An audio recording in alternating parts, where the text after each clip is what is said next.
Well, we got a little dusting of snow last night. Been able to get a few half days on the trim here to, fill nail holes and caulk between the trim and the wall. But one place I didn't caulk was this one baseboard right here. You can see how the wall's wavy, but the baseboard's not, or vice versa. And the reason being, this is my TV wall in my den, and kind of thought it might look kind of plain with just the TV up there, so we have decided to put in a little fake fireplace here, or try to.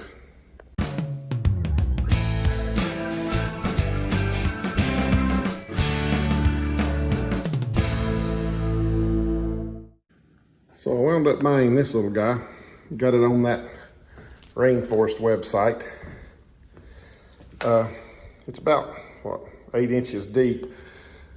Ordinarily, it'd be nice if you could recess it back into the wall a little bit, because obviously you want the mantel and stuff to come out a little bit. But in this case, I've got a 2x6 wall there. Unfortunately, I put a 3-inch vent pipe right up through that area right there, so we can't recess it. So I'll just have to build out. Like I say, it's 7 5/4 inches deep from the front of the trim to the back of the fireplace. So we'll get her opened up here, make sure she's okay, and see if there's any kind of instructions in there that tells us what clearances we need, if any. Well, it looks like we do have some kind of owner's manual, at least. Some little handles, I guess that's for the glass doors. And I don't know if that's a good sign or not. It'll give you repacking instructions on how to box it back up when you return it. Let me see what's under this. I was hoping there might be a second box, but it looks like it's just styrofoam. So I'll get this top piece out and we'll see if it made the journey from, yeah, I can't say that. Well, looks like it may have made it unscathed. It was had a lot of styrofoam around it.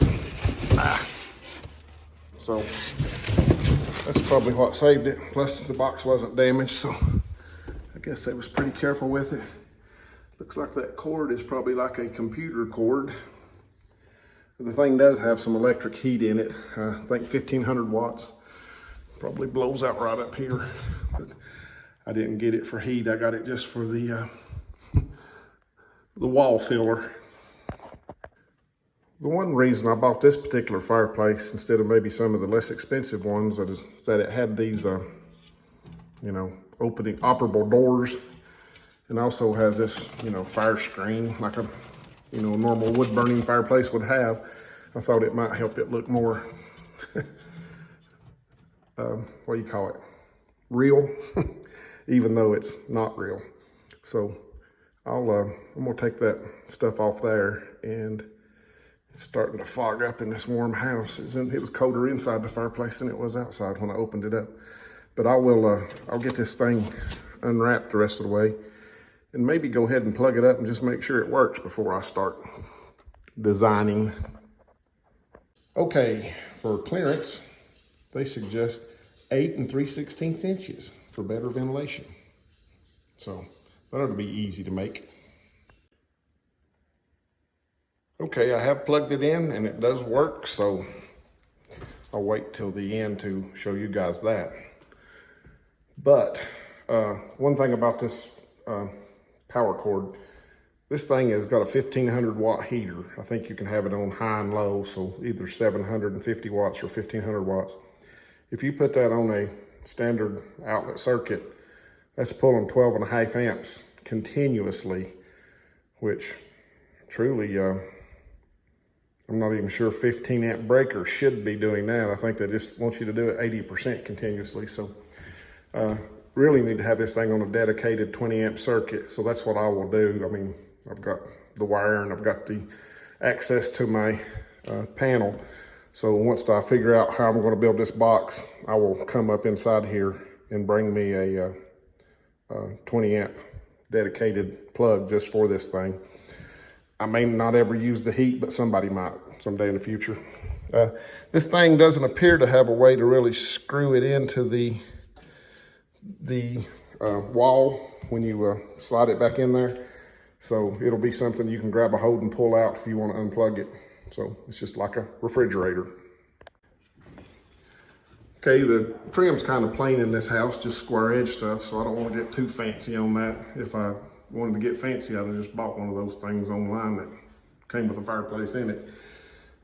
Took some scrap, just 1x4. Made this little guy up just to see what it would look like. So basically cut a board that's beveled on both sides 45 degrees, just a piece of 1x4, and then I had some 5/4 out there that I'm going to use just to get rid of it. But basically when I glue and screw and nail all that together, you wind up with a profile that looks like this. And I'm just kind of using some, pocket hole screws and glue and even a few nails here and there to put it together, which ain't going to matter because the paint will cover it. But in the end, it's going to look something like that with a piece of tile like I'm using in the kitchen, forming a little border around it there next to the firebox. So after I put these together, I take it out onto the miter saw and cut that 45 degree at one time. That's the only way I knew I could do it and get all these pieces looking good together. And of course that's too tall. That's just basically 4 foot out of the 8 foot stock. That'll make 2 legs. So I'll trim it off at the bottom last when I know exactly how tall I want to make it. Okay, I got all my pieces made and I was cutting these legs to length, the 2 sides.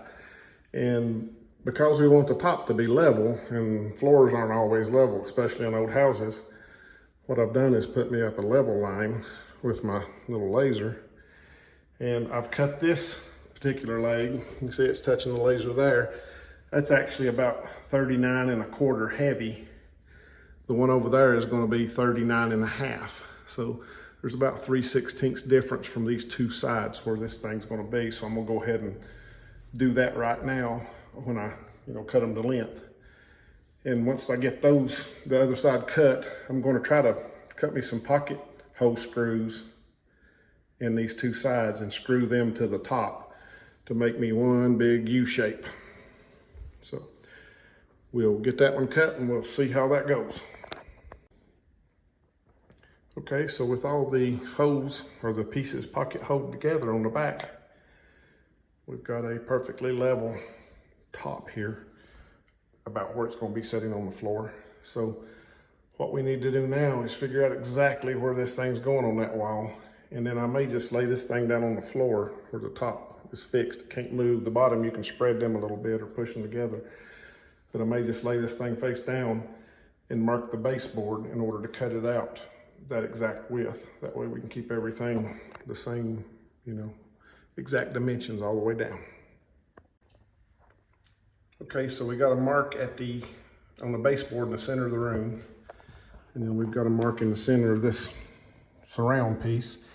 So what I'm going to do is mark both ends of it, so I'll know where to cut this baseboard. There's those pocket hole screws that we used to hold it together, glued it and screwed it, and it'll probably be fine forever.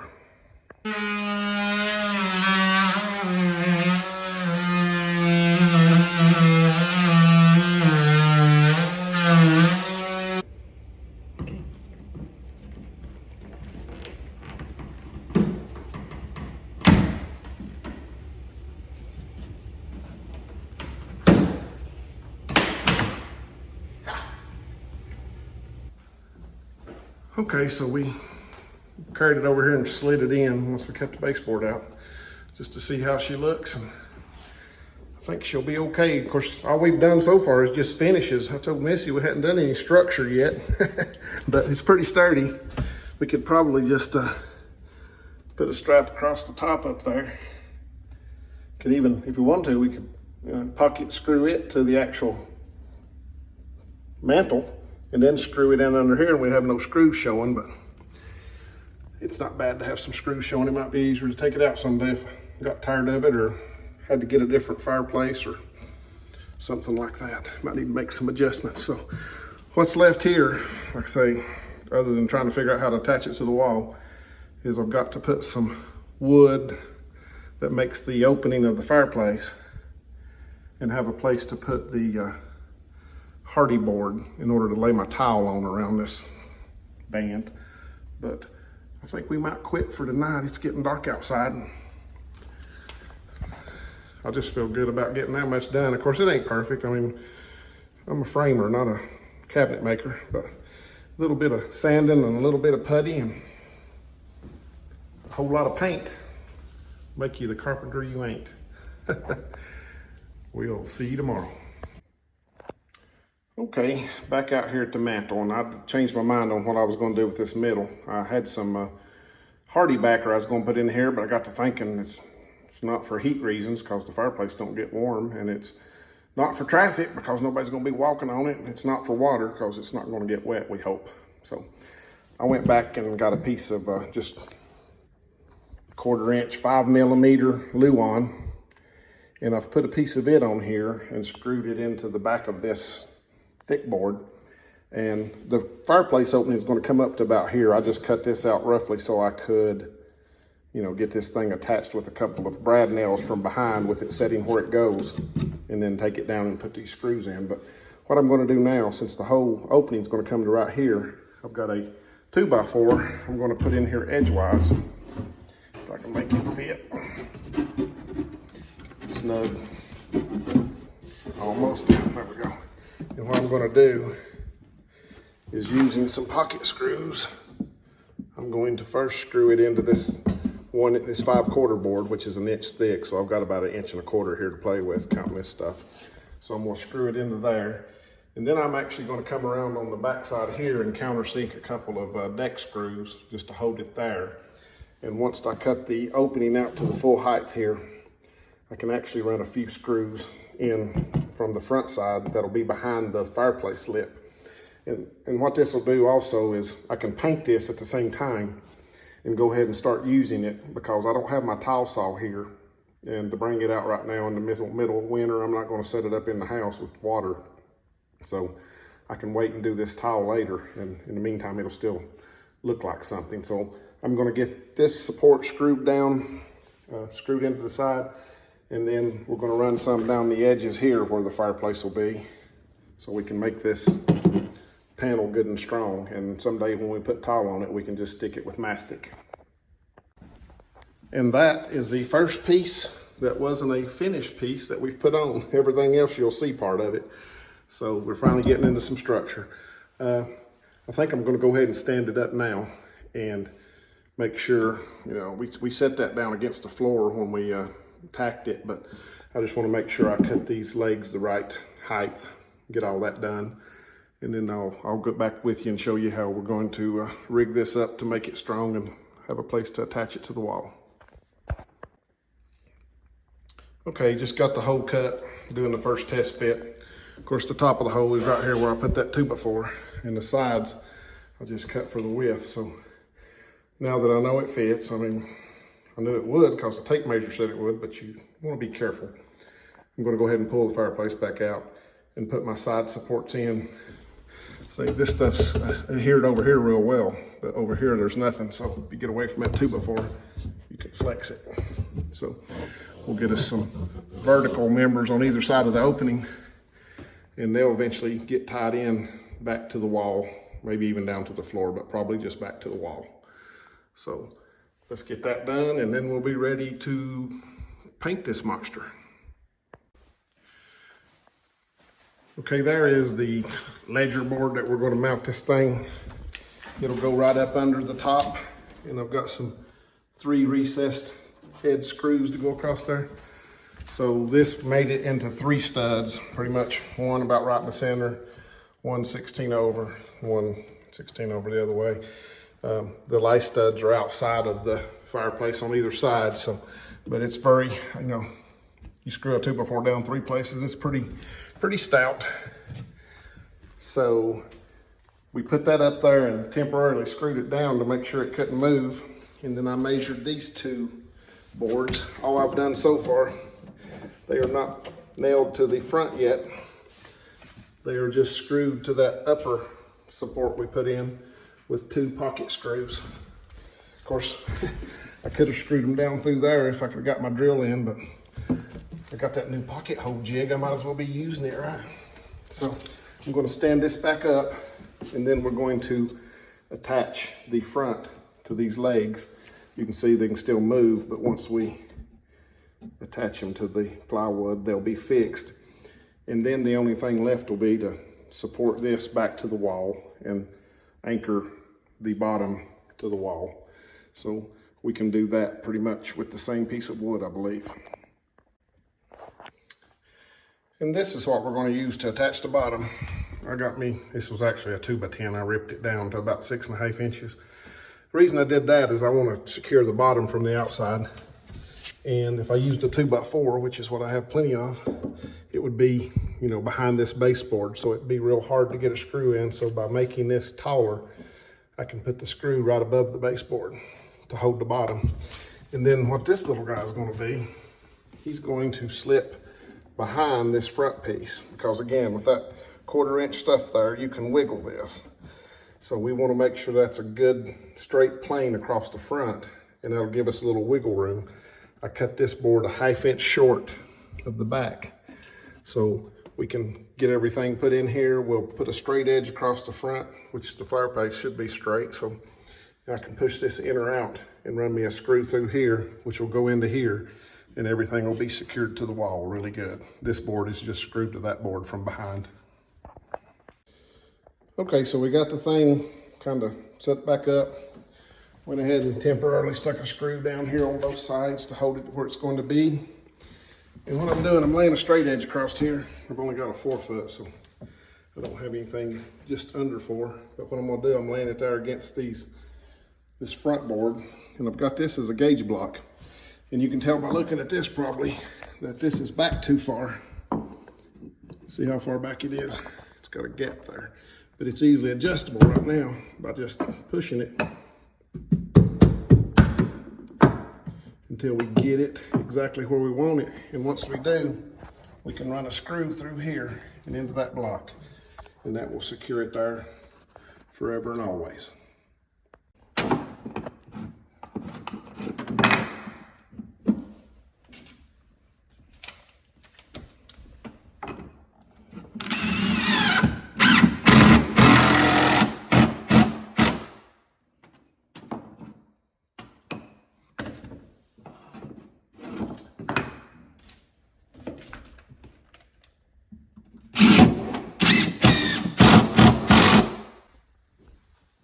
Okay, so after we screwed those edges down, just wanted to set the fireplace back in to make sure it came out nice and tight and touched everywhere, which it does. So that's pretty much it for the construction of the mantel.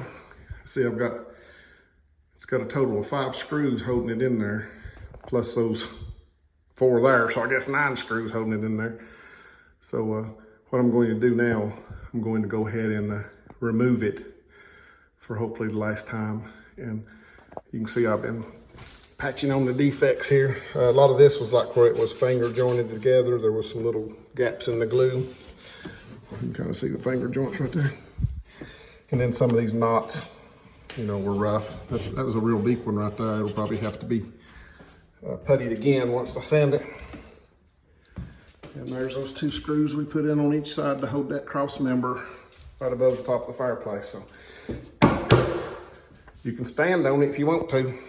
So I think that's going to be all for the construction. We will get it sanded up, painted, and get you another shot of it. Well, been doing a little painting, and this is the basic finished product with no TV right now.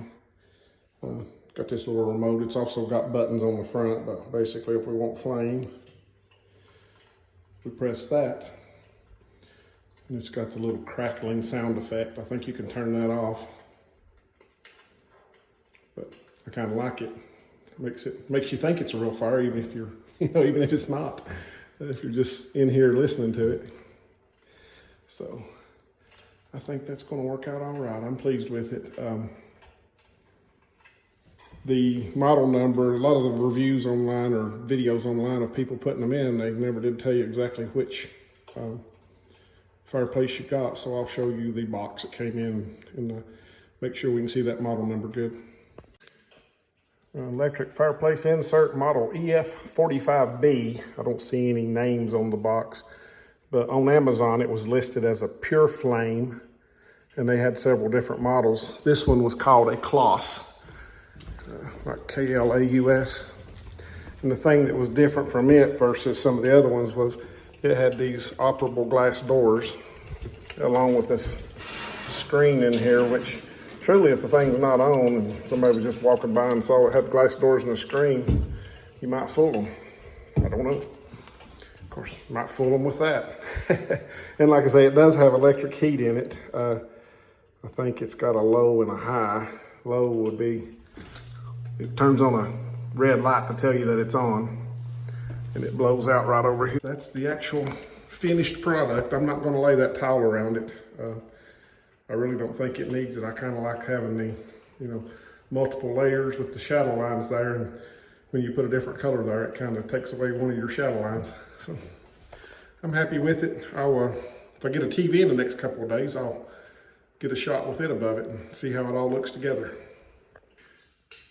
Next day, went and got a TV. I think it looks about right. Might need to go that way just a little bit. I didn't, I just got it up there, so. I think that's gonna work all right. I like it. Okay, I decided I'd rather have the TV hanging so we could get it up just a little bit and still have a place to set some stuff on the mantle, like all that mess. But sometimes the best laid plans just don't work. This particular mount, I wanted to use it. A client gave it to me the other day. I went to his house for a service call, and we had to move it out of the way. It was sitting down in the basement, and he's a real estate broker, and he had closed up one of his offices. He said with the interest rates rising, he had business was way down, so they closed up that office. So he had this mount took down since he had, I guess, bought it recently. But it's a real heavy duty mount, but in order to put it where I wanted it, it wouldn't clear these outlets, and this was for cable if you ever want it. So what I'm doing, I'm just gonna go ahead, I just cut me in a new box down here, pulled that wire out, didn't have to take the staple out. I just pulled it down into the top here because it's got a little loop behind it now. That's the bathtub back there. So I'm gonna put this outlet down here, and then I'm just gonna put some insulation in these holes and cover them with some mastic tape right now because it'll be behind this thing, directly behind it. And nobody will ever see it unless you take the TV down. So I'm gonna get this new plug-in wired up and get this TV hung on the wall and see if I like it better. Hopefully I will. So it looks like that. And then it looks like this. You can't even see the tape back there. Got the outlet up as tight as I could to it. So now all we gotta do is pick the TV up and hang it on here. Might wipe it off a little bit first. It's kind of dusty. That bracket by itself is a work of art. It's got covers that cover all the screws, and all these arms have little covers snapped on them, so for your cable management. Of course, I'm only gonna have one cable, the power cable. That fire's a little bigger than the one below. I like that a lot better. It just, I don't know, just it's proportioned better as far as getting it up off that mantle. And you have room for your stockings now. So I guess that's all of the TV and fireplace stuff in this room.